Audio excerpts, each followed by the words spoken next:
ঠাকুরগাঁও জেলার মাহিলাপাড়া গ্রাম।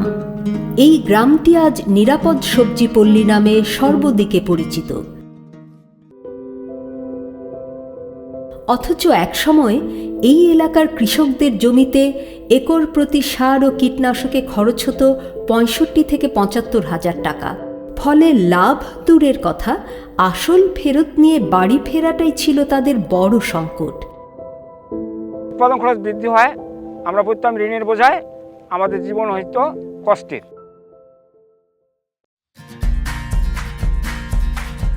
সে সময় দুর্দশাগ্রস্ত সাধারণ এই কৃষকদের পাশে এসে দাঁড়ায় ইএসডিও। তাদের সকলকে একত্র করে আরএমটিপি প্রকল্পের আওতায় বিষমুক্ত উন্নত জাতের নিরাপদ সবজি চাষের প্রশিক্ষণ দেয়া হয়।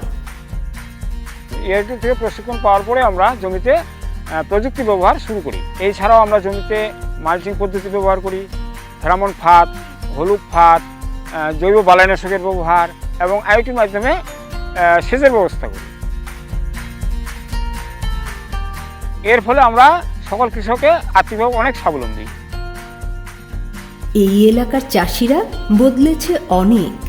তারা এখন জমিতে বিষযুক্ত কীটনাশক ব্যবহার না করে বরং বেশি বেশি গোবর, কেঁচো সার ও জৈব বালাইনাশক ব্যবহার করছেন।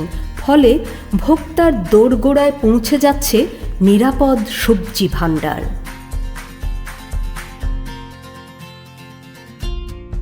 জমিতে রাসায়নিক কীটনাশক ব্যবহার বন্ধ করায় আমাদের প্রতি একরে 30 থেকে 40 হাজার টাকা খরচ কমে যায়। এখন আর কোনো কৃষককে আমাদের ঋণের বোঝা নিতে হয় না। এর ফলে আমাদের আয় বাড়ছে এবং সকলের জীবন বদলে গেছে।